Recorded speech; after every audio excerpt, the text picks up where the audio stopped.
All right, today we are tackling a huge problem, but we're doing it with a surprisingly simple toolkit. We are going to break down the actual science-backed signs that can reveal a toxic personality not over months or years, but in the very first minute you meet them.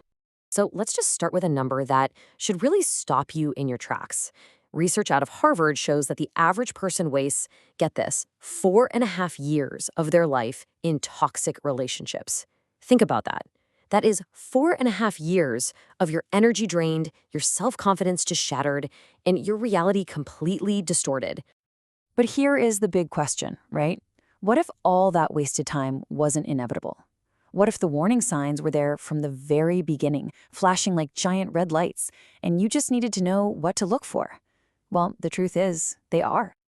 And the good news? Science has actually identified these signals. So I want you to think of what we're about to go through as a kind of diagnostic toolkit, a series of mental checks you can run during any new conversation. You ready? Let's get into it. Okay, so the first phase of spotting this is all about what I call the deceptive mirror. This is the number one way a manipulative person gets you to lower your guard right from the get-go. And the main tool they use is something called excessive validation.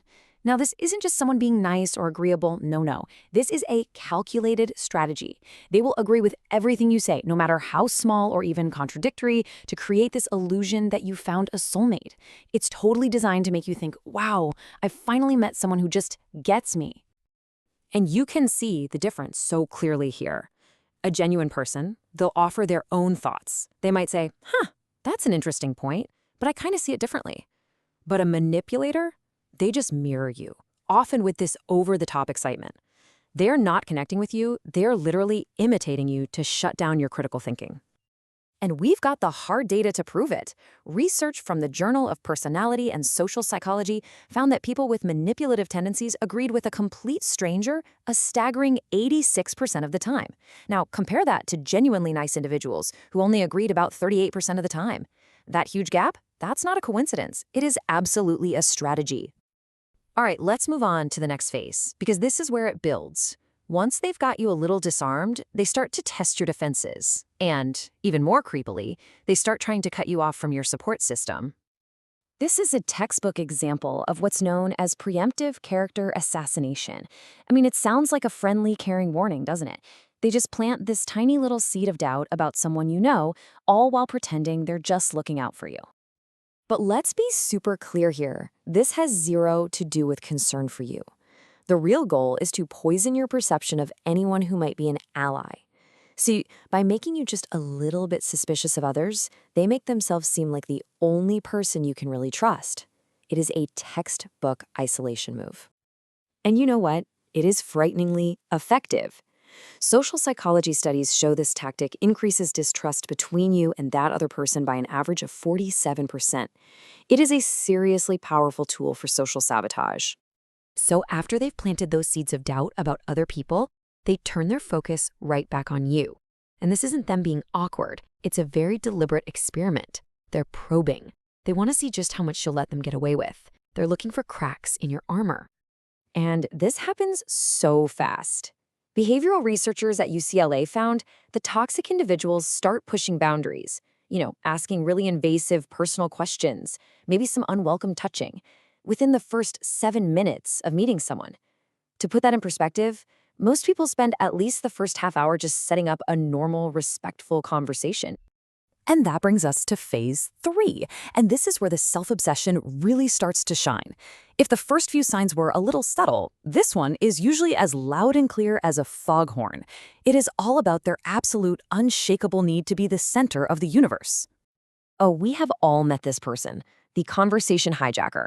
It doesn't matter what you're talking about, they've got a story that's bigger, better, or way more tragic than yours. They are fundamentally incapable of being in a conversation that isn't about them. Their job isn't to listen, it's to wait for their turn to drag the spotlight right back on themselves. So how long do they wait? Well, communication researchers at Stanford actually timed it. The average narcissist waits just 20 seconds before they interrupt to steer the conversation back to them. That is 4 times more often than non-narcissistic people. They aren't listening to understand you, they are listening to reload. And now we're at the final phase, which might just be the most sneaky of all. This is where they try to lock you in by creating this powerful but completely fake sense of alliance. They do this using what security experts call the artificial we. By using words like we and us, they create this immediate, unearned feeling of intimacy, like you're on the same team. It's basically a linguistic hack that tricks your brain into feeling a bond that hasn't actually been built over time. And you will hear phrases exactly like these. The goal is always the same. Create a little secret club of two, you and them, against some vague outside enemy. It's all about manufacturing solidarity and loyalty where absolutely none has been earned. And please, do not underestimate how well this works. Former FBI expert Gavin DeBecker says this single tactic succeeds in gaining a victim's trust in an astonishing 65% of cases. Our brains are just wired to want to be included, and manipulators know exactly how to exploit that wiring. Okay, there is one last critical sign to watch out for, and it often shows up with all these other tactics. Psychologists call it social undermining, but honestly, it's simpler to just call it joy stealing. The pattern is simple. You share some good news, a happy moment, and they find a way to immediately pop your balloon. Just look at these examples. Every single positive gets a negative spin, and it's always disguised as just being realistic or concerned. A healthy person celebrates with you, but a toxic person, they literally cannot stand to see you happy because your success just highlights their own misery. They have to pull you down to their level. So let's just quickly recap our toolkit here. Remember these 4 big warnings: the deceptive mirror, the strategy of isolation and testing, the need to be the center of the world, and that tricky trap of the false we alliance. I want you to think of these as your personal tripwires, your early warning system. Because in the end, all of these scientific signs, they're often just confirming what your gut is already screaming at you. You know, that little feeling of unease, that sense that something is just off. That's your subconscious picking up on these exact signals. So the real question is, are you finally ready to start listening to it?